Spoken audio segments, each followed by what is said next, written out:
Hi everyone, अब बात करते हैं पीएचपी के अंदर एसोसिएटिव एरे के बारे में। तो सबसे पहले मैं आपको ये बताऊंगा एसोसिएटिव एरे होता क्या है, क्या इसका यूज़ है, इसके सिंटैक्स को समझेंगे, एग्जाम्पल्स रन करके देखेंगे, इंटरव्यू क्वेश्चंस भी डिस्कस करने वाले हैं।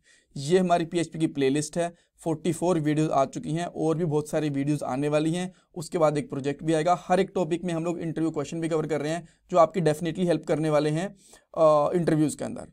सो इंपॉर्टेंट प्लेलिस्ट है, पूरी प्लेलिस्ट देखना, लिंक मैंने डिस्क्रिप्शन बॉक्स में प्रोवाइड करवा दिया है। ऑलराइट, अब पहले क्वेश्चन की तरफ चलते हैं। एसोसिएटिव एरे होते क्या हैं? एसोसिएटिव एरे के अंदर इंडेक्स नहीं होता है, यहाँ पे हर एक एलिमेंट के साथ एक की अटैच्ड होती है। अब की क्या होती है, एलिमेंट क्या होता है, कैसे अटैच होती है, सब कुछ मैं आपको बताता हूँ। ध्यान से सुनना। ये हमारे पास दो एरे हैं। ये इंडेक्स्ड एरे है, आप कह सकते हो एक बेसिक एरे है जो हम लोगों ने लास्ट वाले पार्ट के अंदर भी देखा था, और ये हमारा एक एसोसिएटिव एरे है जो हम लोग इस पार्ट में डिस्कस करने वाले हैं। इन दोनों को कंपेयर भी करेंगे। एलिमेंट क्या होता है पहले वो समझ लो। हमें पता है कि एक एरे के अंदर ना मल्टीपल वैल्यूज होती हैं और हर एक जो वैल्यू होती है ना उसको हम लोग बोलते हैं एक एरे का एलिमेंट। जैसे कि जो फर्स्ट नेम है अनिल, ये एक एलिमेंट है। पीटर ये एक सेकंड एलिमेंट है। ब्रूस ये एक थर्ड एलिमेंट है। तो एक नॉर्मल एरे में क्या होता है कि हर एक एलिमेंट का इंडेक्स होता है। अब मान लो मुझे फर्स्ट वाला यूजर निकालना है, तो मैं कैसे निकालूंगा? ऑब्वियसली मैं आपको एग्जांपल भी दिखाता हूँ यहाँ पे जो हम लोगों ने लास्ट वाले पार्ट के अंदर इंप्लीमेंट करा था इस तरीके से।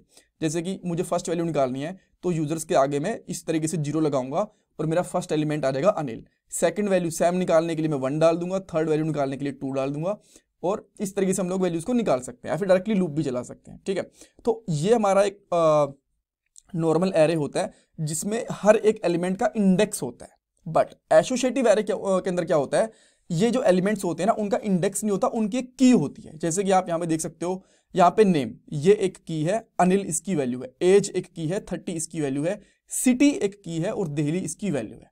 अब इसकी जरूरत क्यों पड़ी मे भी आप देखने से समझ जाएं, बट मैं आपको फिर भी एक्सप्लेन करूंगा। मान लो आपके पास एक एरे में बहुत सारे यूजर्स के जस्ट नेम है, तो आप आराम से समझ सकते हो, कोई दिक्कत नहीं, डायरेक्टली डाल दो Anil, Peter, Bruce, Tony, Sam, Bhaskar, इस तरीके से सारे के सारे नेम ही है। बट मान लो एक एरे के अंदर ना अलग अलग डिटेल्स हैं, जस्ट नेम नहीं है। जैसे कि एज है, सिटी है, स्टेट है, कंट्री है, नेम है, ईमेल आईडी है, फोन नंबर है, कुछ और आईडीज है इस तरीके से। तो वो बतानी भी तो पड़ेंगी ना कि भाई ये नेम है इसका, ये एज है और ये इसकी सिटी है।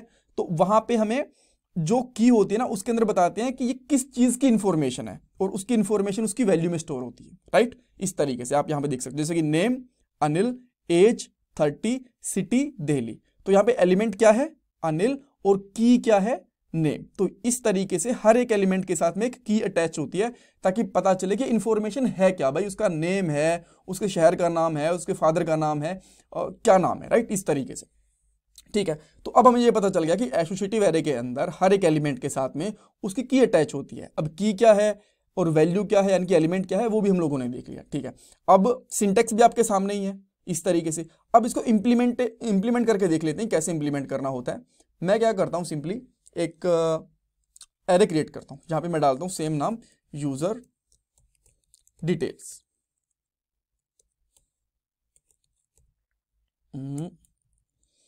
इसमें इस तरीके से डाल लेते हैं और अब हम लोग क्या करेंगे, एक एरे बनाएंगे। इसमें डालता हूं जैसे कि नेम। अब नेम क्या होगा हमारा, इस तरीके से डालेंगे अनिल। अब ये ना सारी की सारी एक लाइन के अंदर आएंगे नहीं, तो मैं क्या करता हूँ इनको ना एक अलग लाइन में इस तरीके से ऐड करता हूँ। ये आपको थोड़ा सा बेटर रीडेबल फॉर्म में भी रहेगा। एज, इसकी एज डाल देता हूँ मैं यहाँ पे 29। ठीक है, अब जैसा मैंने आपको बताया पीएचपी के अंदर लास्ट वाले पार्ट के अंदर बताया था कि कोई जरूरी नहीं है कि सारी की सारी वैल्यूज एक जैसी हों, जैसे कि सारी की सारी स्ट्रिंग हो या फिर न्यूमेरिक हो। स्ट्रिंग, न्यूमेरिक, बूलियन सब कुछ हो सकती है। ठीक है, देन मैं डालता हूँ यहाँ पे सिटी, और मैं यहाँ पे सिटी डाल देता हूँ लेट्स से दिल्ली। राइट, और उसके बाद में डालता हूँ मेल, इसकी मेल आईडी डाल दूंगा abc@test.com इस तरीके से। लेट्स से कुछ और इन्फॉर्मेशन है जैसे कि स्टेट, तो हम लोग यहाँ पे डाल सकते हैं यूपी। ठीक है, तो ये हमारे पास क्या हो गया, एक एसोसिएटिव एरे हो गया जहाँ पे ये इसकी कीज हैं, ये उसकी वैल्यूज हैं। और एसोसिएटिव क्यों, बिकॉज हर एक वैल्यू के साथ, हर एक एलिमेंट के साथ उसकी एक की अटैच्ड है। ठीक है जी, अब इसको हम लोग गेट कैसे करेंगे। अब लास्ट वाले पार्ट के अंदर हम लोगों ने क्या करा था, उसके अंदर 0 लगा देता, इंडेक्स डाल देते ना फर्स्ट वाले का, तो हमारे पास फर्स्ट वैल्यू आ गई थी। अब अगर मैं सेम चीज यहां पे करूंगा, $यूजर डिटेल, और यहाँ पे 0 डालूंगा, तो मुझे क्या मिलेगा, मुझे मिलेगा एरर। दिखा देता हूँ। यहाँ पे इसने बोला, कहता भाई यूज़र डिटेल के अंदर ना जो आपने, ओके यहाँ पे मैंने कुछ और भी गड़बड़ करी है पहले तो, ये ठीक है। कहता कि जो 0 आपने की डाली ना वो की है ही नहीं उसके अंदर, आपने गलत चीज़ डाल दी है। ओके तो फिर इसको हम लोग कैसे गेट कर सकते हैं अनिल को, इसका की डाल के। अगर मैं यहाँ पे डालता हूँ नेम, तो अब मुझे इसका क्या मैंने एको नहीं करवाया क्या, ठीक है मैं यहाँ पे एको करवा देता हूँ, ठीक है। तो अब मुझे इसका क्या मिल गया अनिल। अब मैं अगर इसकी डालता हूँ एज, मैंने डाल दिया लेट्स से एज, और ये किस में आएगी, स्ट्रिंग के अंदर आएगी, डायरेक्ट मत डाल देना।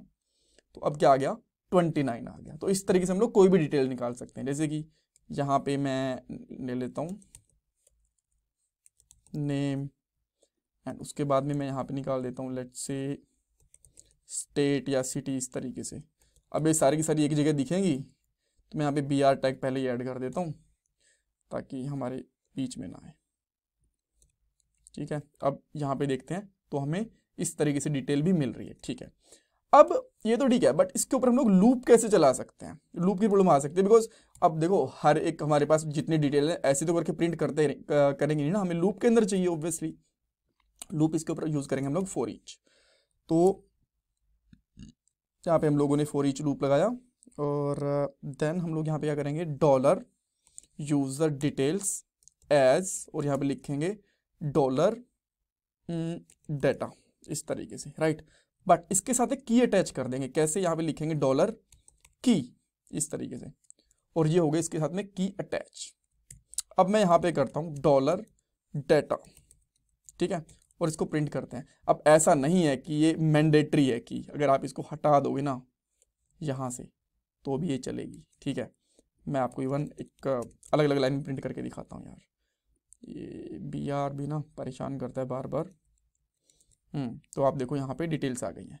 बट अगर आपको ये दिखानी है कि अनिल क्या है, उसका नाम है, फादर का नाम है, किसका नाम है, फ्रेंड का नाम है, अगर ये दिखाना है तो आप क्या कर सकते हो,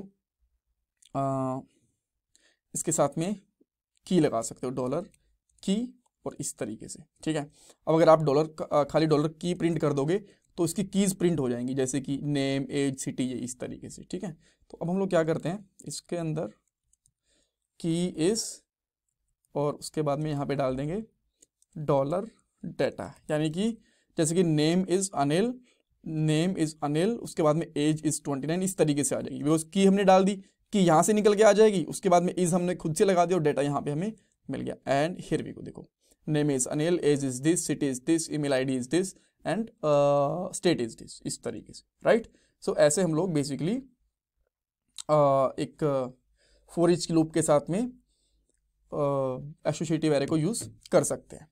छोटा सा टास्क है आपके लिए, लास्ट वाले पार्ट के अंदर मैंने आपको ये बताया था कि फॉर ईच लूप के साथ ना 2 सिंटेक्स यूज कर सकते हैं। तो एक मैंने आपको बता दिया, इसके अंदर जो मैंने यहाँ पे कहाँ चला गया associative array, let me check,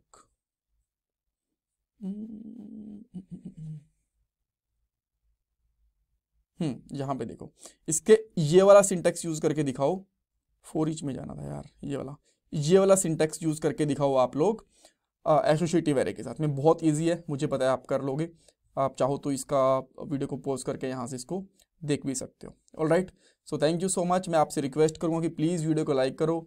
अच्छा, इंटरव्यू क्वेश्चंस आपसे डिफरेंस पूछा जा सकता है कि एक इंडेक्स्ड एरे और एसोसिएटिव एरे के बीच में क्या डिफरेंस होता है, कहाँ हम लोगों को एसोसिएटिव एरे यूज़ करना चाहिए, कहाँ हम लोगों को इंडेक्स्ड एरे यूज़ करना चाहिए। तो आप बताओगे कि जहाँ पे हमारे पास एक जैसी वैल्यूज हो, जैसे कि जस्ट नेम है, जस्ट कलर है, जस्ट कार है, तो उसके अंदर आप लोग इंडेक्स्ड एरे यूज़ कर सकते हो। बट अगर आपके पास वैरायटी ऑफ इन्फॉर्मेशन है, जैसे कि एक ही एरे के अंदर name, city, state, ID, email ID, इस तरह की इन्फॉर्मेशन है, तो आपको एसोसिएटिव एरे यूज़ करना चाहिए। और नेक्स्ट वाले पार्ट के अंदर बात करने वाले हैं मल्टी डायमेंशनल एरे क्या होता है, कैसे उसको यूज़ करना है। और मैं आपसे जैसे रिक्वेस्ट कर रहा हूँ कि प्लीज़ वीडियो को लाइक करना, चैनल को सब्सक्राइब करना, कमेंट सेक्शन में फीडबैक देना। ये मेरा पेटीएम का डोनेशन नंबर है, और जब आप सब्सक्राइब और लाइक करते हो ना, तो इससे मुझे और मोटिवेशन मिलता है, मैं आपके लिए और वीडियोज़ को लेके आ पाता हूँ। Thank you guys, thank you so much.